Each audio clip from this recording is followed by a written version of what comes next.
muslimiintu waa inay ku baraarugaan waxaad ogaataan Soomaalidan si gooniya ugu sheegay qaanuunkan oo kale ku dhawle xeerka qoyska 45 sano ka hor ayaa Soomaaliya loo keenay xaq ilaahay buu boobay xaq ilaahay buu farageliyay sidaas daraadeed madaxweyne oo xaq uma lihid baarlamaan oo xaq uma lihid ra'iisul wasaare oo xaq uma lihid golo wasiiro oo xaq uma lihidin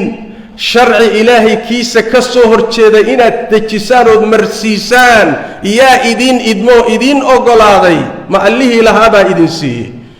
mise ilaahay baa doonaysaan xaqiisa inaad boobtaan gabar yar foodley oo la soo barbaariyay markii annaga qaanuun nagu qulaaminayso sanka naga gelinayso miyaanan muslimiin ahayn ay mutacallimiin miyaanan culimo lahayn miyaanan aqoon-yahan lahayn miyaanan falaasif xukamo lahayn say ku dhici karaysa in la doodaba ma ahayn in la wadwadaba ma ahayn waxa noocaas oo kaliya cidii wada tahay darbiga in lagu sallaxay ah waa mashruuc lacaga lagu cunayaa dawladaha dafcinayo gadaal ka riixaya dad baa ku nool munaafiqiin ah oo doonaya inay arsaaq halka ka raadiyaan gabdha la korsaday oo gaala aababiso aan qarisay baa loo soo dhiibaya oo mashruuca hirgelinaya oo awood iyo yaani wixii rabeen loo tawfiirinaya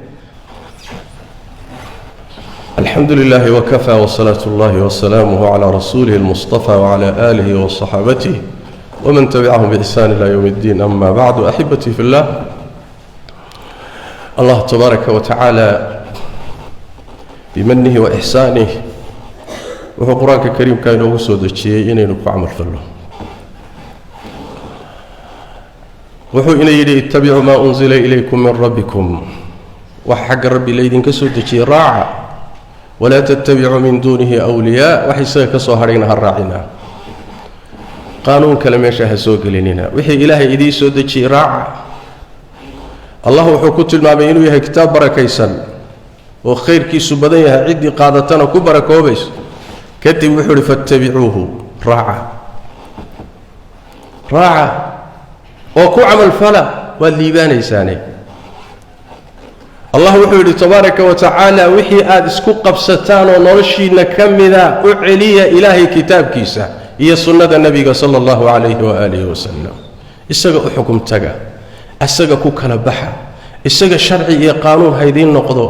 إساق محكمته إنه كل رقمين إساق أولابتا وحكا لنا ماشها كسو عديدين مقادي كريه جيل كي هوري نبي محمد الصحابة ديسي قروتي فضيقة بدنا كتاب كان مركي قاتين وكل رقمين والدستور ينولل كدكتين إلهي بعزيي تبارك وتعالى شرف بو إلهي إيالي قلوب تودي بو إلهي إسوكياني وامديي أود بو إيالي عدو قودي بكأت كادين عالم كي هقاميين إن الله انتي قوة شيغاني سيبي مرين ويتشيرين وخير كي توحيد كي أخلاق دا ونكسن قارسيين intay kitaabkan ku dhaqmayeenna horay bay u socdeen oo caalamkay hogaaminayeen ilbaxnimo xadaarad teknolojiyo aqoon qiyam wax walba ku hogaaminayeen maalinkay bilaabatay in kitaabka laga fogaado oo dhaqankii sunnada nabiga laga fogaado sallallahu alayhi wa alihi wasallam ayay ummadani bilowday inay dib u gurasho samayso inay hoos u dhac bilowdo inay meeshay saarnayd ka soo degto ka soo dhacdo meeshay gaadhay inay dib uga noqoto waxay arintu ka sii dartay 10 sano ka hor markii reer galbeedku xoogeysteen oo waxa loo yaqaan kacaankii Faransiiska uu kacay oo calmaaniyiinta liberaaliyiinta ay xukunkiyo talada la wareegeen wixii diin la dhihi jirayna ay fogeeyeen ama diimihii khaldana ha noqdo ama mid saxsan ha noqoto wax diin ku abtirsadaba ay fogeeyeen caalamkii waxay u hor qaadeen inay dejiyaan qawaaniin jeebkooda ay kala yimaadeen iyo hawadooda qawaaniintii markay dejisteen kadibna waxay ka dhex siibteen oo ay ka dhex baxeen wixii la dhihi jiray qiyamka akhlaaqiga ah wixii akhlaaq wanaag leh oo qiimo leh oo bin aadamku soo kala gaadhay oo kutubta ku timid oo wanaag ahaa yay ka siibteen markaas waxay u siibteen inay noqdaan sidii xayawaanaadka la dhaqdo kala dhaqankooda macna ma sheegayso inaad bir soo saarto macna ma sheegayso inaad satellite samayso macna ma sheegayso inaad muxuu ahaayay aad nuclear samayso macmar badan ma sheegayso caalamka in aad u kala gooshi karto bini aadamka macnihiisu bir ma aha macnihiisu waa qiyamka iyo akhlaaqda uu xambaarsan yahay waa bini aadamka jiritaankiisa iyo qiimihiisu waa caqiidada iyo qiyamka iyo akhlaaqda waay ma aha bir la sameeyay ma aha adduunyo hormartay ma aha qiyamkii iyaga bay ka dhex siibteen ilaa heer ay gaadhaan inay wax kastoo xumaana sharci u dejiyaan ilaaliya zinadii sharci ilaaliya liwaadkii iyo khaniisnimadii sharci ilaaliya ilaa hadda ay gaadheen maalinba waa sii durkayaan ilaa maanta ay gaadheen carruurta yaryarka ah ee waxbarashada asaasiga ku jira in la baro qaabka laysu fuulo in la baro carruurta lagu afbaro lagu anqariyo in liwaadka iyo khaniisnimadu aynan dhib lahayn in la kala ziilaysto inaysan dhib lahayn carruurta yaryarka in lagu anqariyo heerkaasay marayaan billaahi calayka ilmo yaroo 6 jir 7 jira muxuu ka fahmayaa ujeedadusa maxay tahay miyaa garan kartaa adiga waa ummad meel u guurtay waay marka iyagu harkaa gaadheen ayaa waxay sameeyeen wixii ay iyagu qaateen ba waxay ka dhigeen qawaaniin caalami ah oo adduunku wada leeyahay markaasaa waxay u bixiyeen wax la yidhaahdo qaanuunka caalamka dastuurka kownka ummadaha midoobay iyo miisaaqoodii waxay ku heshiiyeen wakaanna waxaad moodaa inaan goobjoog ka ahayn oo annagu aanu qayb ku lahayn war yaa xaadiray yaa wax ka qoray yaa tala ku lahaa ma jiro laakiin si lagu marsiiyo waa in la yidhaahdo caalamkaa isku raacay xaggaynu ku shirnay xaggaynu tale kaga dhiibannay xaggaynu idinla joognay waa qaanuun caalamiya waa dastuur kowniya waa miisaaq ummaduhu isku raaceen oo in la fuliyo ay tahay nacam intaa laguma ekaanine waxay noqotay shucuubta caalamka in lagu sandulleeyo oo lagu qasbo wixii iyagu ay qaateen ciddii qaadan weyda shacabkii qaadan waaya dowladdii qaadan weyda in la cadaadiyo dhaqaale lagu bixiyo si loo marsiiyo in marka dambe awood ciidan loo isticmaalo in loo cagajugleeyo in la yidhaahdo caalamkii iyo qawaaniintiisii baad khilaafteen in cuquubaad la saaro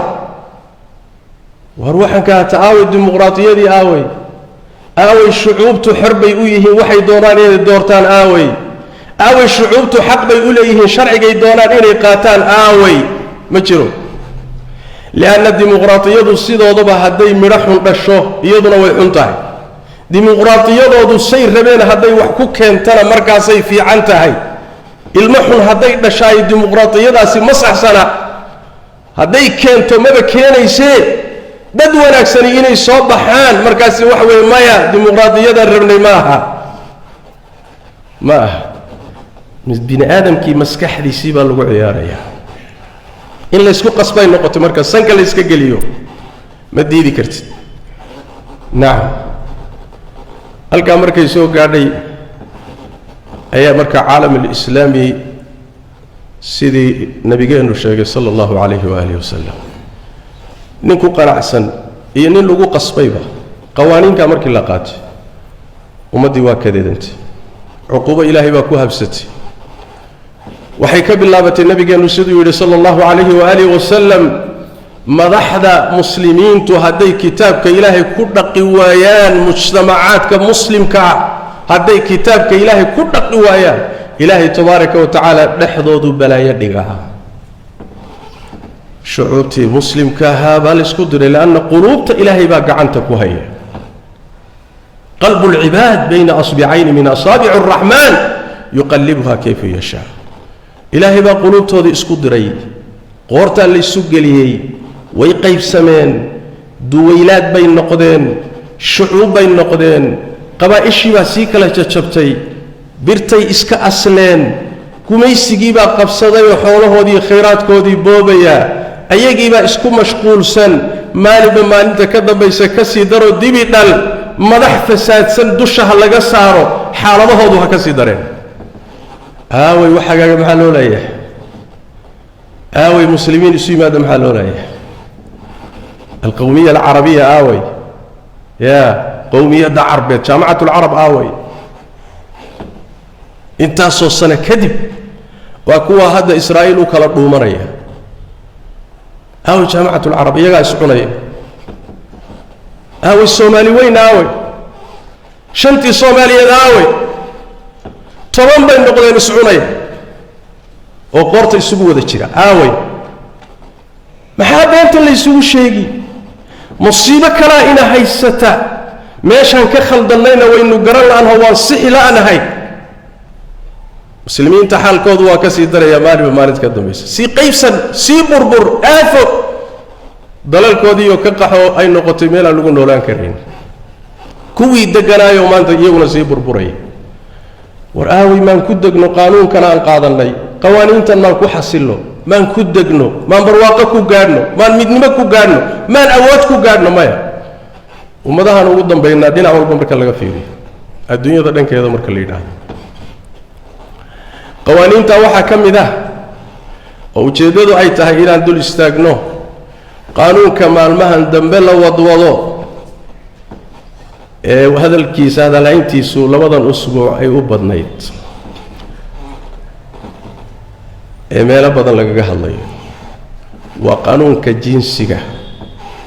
ama qaanuunka galmada waxay ku magacaabaan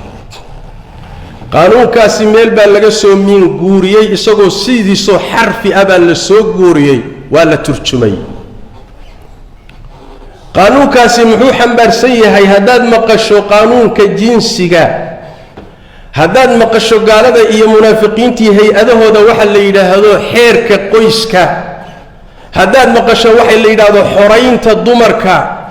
haddaad maqasho xuquuqda dumarka dadka celcelinaya warkaa wadana gaala iyo gaala raacya ay leeyihiin dambay leeyihiin ogow daacad ma aha nacam xuquuqda dumarka yaa ilaaliyey allah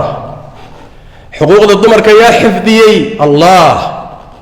yaa dejiyey sharaa'ic dumarkii dulmiga ka saaray oo qimo iyo meesha ugu sarraysa gaadhsiiyey allah tabaaraka wa tacaala ma rabbigood baa dumarka dulmiyey markay gaala u soo gurmanayso dulmiga ay ka dulqaadayso ma rabbi baa dulmiyey ma sharcigiisaa dulmiyey dulmiga laga dulqaadayo waa kee ee gaala iyo hay-adaheed iyo gabdhahay soo dirsatay ay doonayaan inay qaadaan ma allah baa dulmiyey ma sharcigaa dulmiyey qaanuunkaasi wuxuu xambaarsan yahay mataqaanaan inaynu fahanno waa laga maarmaan qaanuunkaasi wuxuu xambaarsan yahay zinadu waa xalaal haddaad is-ogolaataan oo ninka iyo haweenaydu si ay is-ogol yihiin ay xaajada u gala gutaan xataa meherba yuusan isu haynine waa saxsan tahay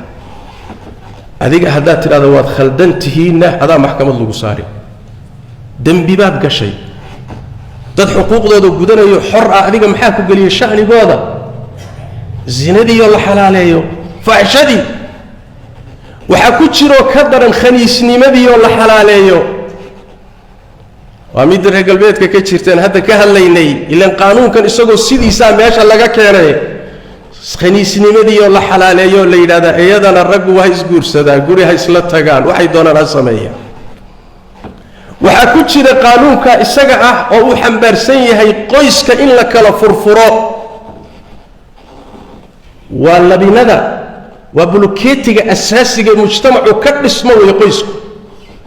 qoyska in la kala furfuro la yidhahdo haweeneyda adiguna xor baa tahay ninkii la yidhahdo xor baa leh qawaaniin isku dirayana la dejiyo kadibna qoorta la isla galo kadibna ay noqoto adigana taada anna tayda waa siday u nool yihiin waa reer galbeed mujtamacaad waa mujtamac burburay waa mujtamac qoyskii burburay waa mujtamac aan la ishaynin waa mujtamac caruurtii iyo hooyadii iyo aabihii kala haadeen saasaa la doonayaa in laynoo kala haadiyo kadibna tacaasiyaho ka dhaco leanna wax way kabooluhu kaba hala inaad kaba qabto ma rabo reer galbeed waa rogmadeen in lala rogmaday rabaan qiyamkii iyo wanaaggii bini aadamku ku dhisnaa meel kale inuu ka jiro ma rabaan waa ujeeddada waxaan loo wado waayo waxaad isweydiin kartaa marka afar su'aalood baynu isweydiin karnaa marka qaanuun noocaas oo kale ah hadda meelahan la wadwado afar su'aalood baan isweydiin karnaa kow jidaynta yaa iska leh yaa qaanuun jideeya sideedaba xaq yaa u leh laba kitaabka ilaahay iyo sunnada nebigu miyaysan ku fillayn arrinta laga hadlayo inay daaweyso saddex yaa loo jidaynayaa shuruucda noocan oo kale ah ee kufriga ah afar kuwii jidaystay wixii ay u jidaysteen ma kaga badbaadeen afar su'aalood waay haddaynu si kooban uga jawaabno jidayn qaanuun la jideeyo allah baa iskale keligii allah qur-aanka kariimka wuxuu ku leeyahay alaa lahu alkhalqu waalamru abuurka isagaa iskale jidaynta iyo amarkana isagaa iskale khalqigan ciddii abuuratay baa xaqule inuu sharci u dejiyo ninkii aan abuurka wax ku lahaynoo xaq uma lihid inaad sharci u dejiso saas daraaddeed buu allah wuxuu ku tilmaamay inay masaladaa tahay shirki tahay am lahum shurakaa sharacuu lahum min addiini maa lam ya'dan bihi illaah ninka sharcika ilaahay ka soo horjeeda dejinayaay ilaahay buu tabaaraka wa tacaala la wadaajiyey khalqigiisoo shirki buu galay dembi ilaahay laga gala kii ugu weynaa waa xaq ilaahay buu boobay xaq ilaahay buu farageliyey sidaas daraaddeed madaxweynow xaq uma lihid baarlamaanow xaq uma lihid ra-iisul wasaarow xaq uma lihid golo wasiirow xaq uma lihidin sharci ilaahay kiisa ka soo horjeeda inaad dejisaan ood marsiisaan yaa idin idmoo idin ogolaaday ma allihii lahaadaa idin siiyey mise ilaahay baad doonaysaan xaqiisa inaad boobtaan waad tukanaysaan waad sakaynaysaan waad xajinaysaan waad cumraysanaysaan xaq ilaahayna inaad boobtaan baad rabtaan oo xuquuqdii ugu khaalisanayd ah war ilaahay ka xishooda war aakhiradiinna u tura war diintiinna ha ku ciyaarina war sharci ilaahay baa dejiye malihidiina joojiya yaa sharci dejiya allah tabaaraka wa tacaala cadiy ibnu xaatim nin la yidhaah oo saxaabadii ka mid ah nebiga u yimi sal alla alay wasalam cadiy marka wuxuu qabaa saliib dahaba macatab dahabuu qabaa nebigu wuxuu ku yidhi sal alla alay wasalam cadiyow saliibkan watankan aad caabudayso tuur wuu tuuray nebigaan u yidhi buri sal alla alay wasalam saa wuxuu akhrinayaa suuratu tawba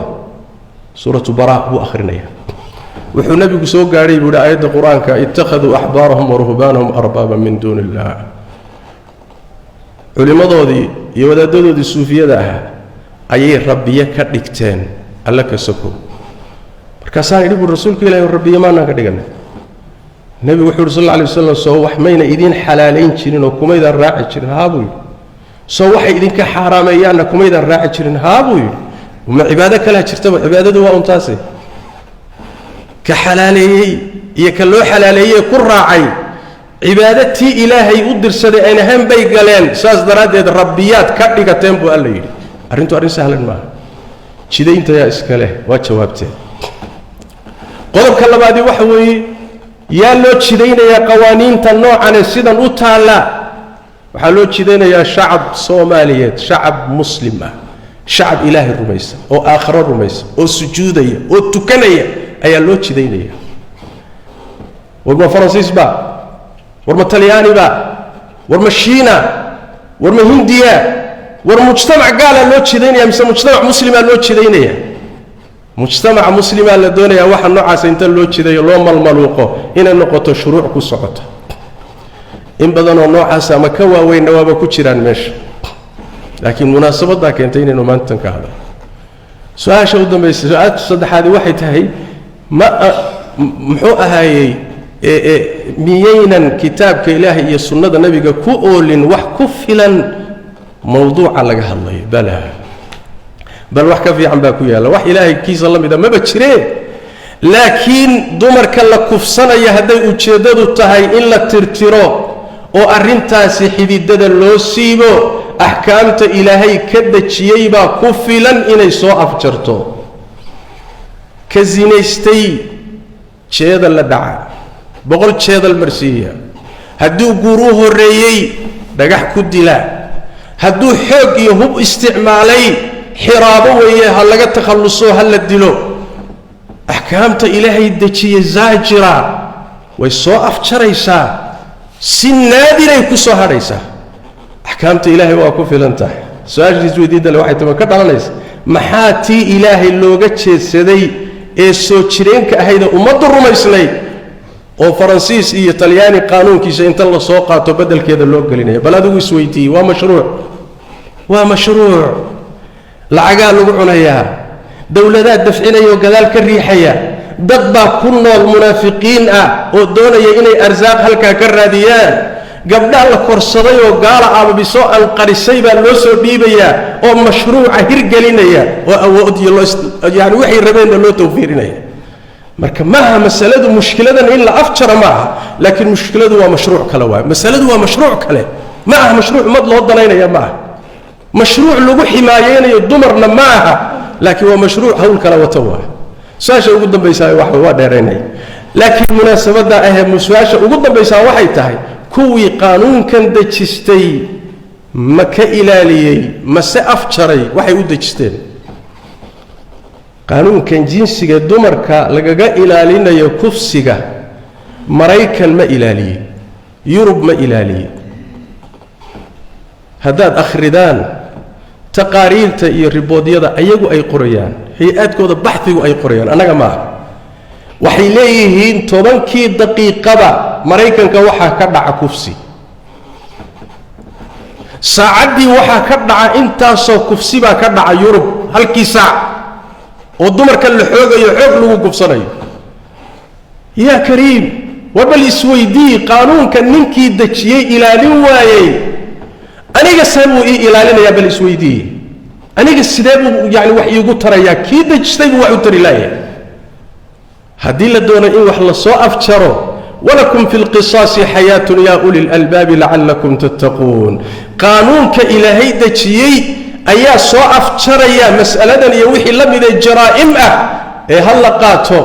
laakiin midaan nafci lahayn ilaahayna looga fogaaday waxoogaa munaafiqiin ku shaqaysanayaan waxa noocaas oo kale ummadda in loo malmaluuqo oo mabaadi looga dhigo iyo wixii la mida oo kanoo kaleeta ah mas'aladaasi mas'ale halisteedana waaye muslimiintu waa inay ku baraarugaan waxaad ogaataan soomaalidan si gooniya uu sheegay qaanuunkanoo kale ku dhowla xeerka qoyska 45 sano ka hor ayaa soomaaliya loo keenay gabdho soomaaliyeed oo la anqariyey sida kuwanoo kale ah la anqariyey oo la gardaadiyey ayaa loo soo dhiibay dowladdii markaa jirtay baa qaadatay culimadii ka hor yimid baa la laayey aayadihii qur-aanka la nasakhay madaxweynihii dalka maxfal dhan oo la wada joogo intuu istaagay iyo aayadihii qur-aanka ku jeesjeesay maya markii la yidhina wixii ma yidhi qorta loo casay waa meeshay ka bilaabatay soomaali in la galay burburku ka bilowday aafadu ka bilaabatay kala quxu ka bilowday aafadu halkaasay ka bilaabatay ilaahay baan idinku dhaariya bal u fiirsada 45 sano kadib baa waxaynu dib ugu noqonnay booskii baynu dib ugu noqonnay meeshii 45 sano ka hor layna keenay ayaa haddana la doonayaa in meeshii laynoo dhiibo haddana macnaheedu waxa weeye 100 sano dambe haddana qaanuunkan intaad qaadataan iyo wixii la mida oo qawaaniinta shareecada khilaafsan haddana sii rogmada oo sii baaba'a oo sii kaca kufa oo balaayo haydinku dhacdo miyaanaan caqli lahayn miyaanaan wax garad ahayn miyaanaan aakhiro rumaysnayn miyaanaan bini aadan ahayn miyaanaan wax kala soocaynin miyaanaan wacyi lahayn miyaanaan diin lahayn miyaanaan dhaqan lahayn gabar yaro foodley oo la soo barbaariyey markii annaga qaanuun nagu qulaaminayso sanka naga gelinayso miyaanaan muslimiin ahayn ay mutacallimiin miyaanaan culimo lahayn miyaanaan aqoon-yahan lahayn miyaanaan falaasi xukamo lahayn say ku dhici karaysa in la doodoodaba ma ahayn in la wadwadaba ma ahayn waxa noocaasoo kaliya ciddii wada tahay darbiga in lagu sallaxay ah oo ummaddu ay meel ka soo wada istaagto waxa noocaan oo kaliya waxay la mid صلوا وسلموا على خاتم الأنبياء والمرسلين. اللهم صل وسلم وبارك على عبدك ورسولك محمد وعلى آله وصحبه ومن تبعهم بإحسان إلى يوم الدين. اللهم إنا نسألك الهدى والتقى والعفاف والغنى. ربنا ظلمنا أنفسنا وإن لم تغفر لنا وترحمنا لنكونن من الخاسرين. اللهم يا حي يا قيوم برحمتك نستغيث ردنا إليك ردا جميلا ووفقنا لما تحب وترضى. اللهم إنا نسألك الخير كله عاجله وآجله ونعوذ بك من الشر كله عاجله وآجله ما علمنا منه وما لم نعلم. اللهم يا حي يا قيوم برحمتك نستغيث ردنا إليك ردا جميلا. اللهم اغفر للمسلمين والمسلمات والمؤمنين والمؤمنات الأحياء منهم والأموات برحمتك يا أرحم الراحمين. وسبحانك اللهم وبحمدك نشهد أن لا إله إلا أنت نستغفرك ونتوب إليك.